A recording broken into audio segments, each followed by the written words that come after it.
UMLA ka Mawryngkneng uba David Nongrum uloong ba ka Jingiadei ka NPP bat ka BJP kalalong thik kum ka Jingiadei silok hakaba lasdang da ka jingpyniabeit bat kamdon ka jingiaieit bat hakaba Mynta kine ki tylli ki sain pyrthei ki lasdang banyak parano. This union of these two parties is like an arranged marriage, you know. It's like an arranged marriage. It's not a love marriage. So definitely you will have some problems along the way. You know. Sometimes in arranged marriage also you have these problems. You know. Sometimes the girl is not happy with the husband is not happy with the wife. You know. So initially, and it takes a long time for this union to be happy. So I think this is what happening with this government. Sometimes parents will just force, children to get married, which I feel is what this is happening. I think BJP is the father of this union. You know. So basically now, initially when they started off as a beautiful marriage, but now you see the crack in this marriage. You know. So this is something which should definitely happen, because when you give, it's like your son, no. Now if you spoil your son, definitely he'll rebel against you. This is what the BJP has done. BJP has spoiled NPP, no. They are the one who give NPP it is like the prodigal son, no. So now this son is rebelling against the father or the mother. So this is what is happening in this government. Now the son has become bigger than the father. So the son is answering back to the father and mother. Because why? He thinks that he is above all. He is above everyone. Because why? He has made a name. He has the money. He has the power. So, why should I listen to my mother and father when I have everything?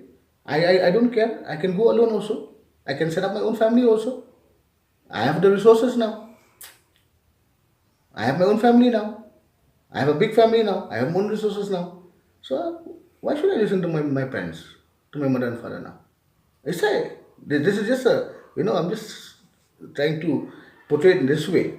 But it's like this. Now if a party which started with zero, with 2 MLAs in the last government, now has 21 MLAs, 20 MLAs. So you can imagine the confidence which this party has. This party had nothing.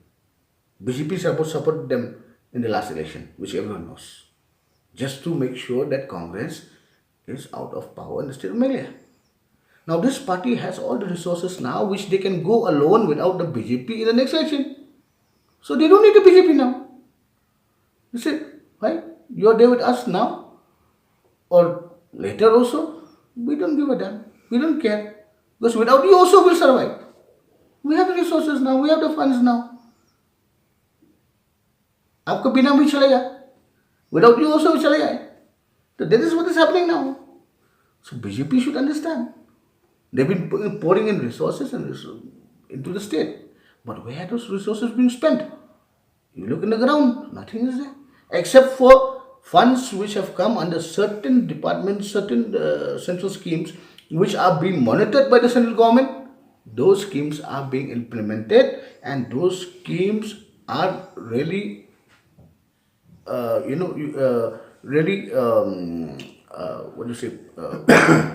practically schemes are implemented. I mean, those schemes are really implemented on ground. Those schemes are really implemented on ground. But as far as state funds are concerned, like in my constituency, it's going to be 3 years now. I think I have received, when it comes to pyrthei roads, except for PMJSY essential schemes, I think for state scheme, I have received just 1.8 kilometer of road. Can you believe? For constituency like Mawryngkneng. I don't know about other constituencies, but for Mawryngkneng, 1.8 kilometers of road has been sanctioned for Mawryngkneng. 1.8 kilometers. So that's how you should think.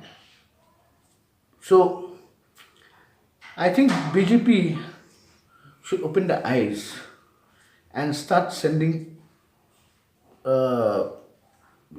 observers from the center to come and observe and monitor schemes which will be implemented in the government of India.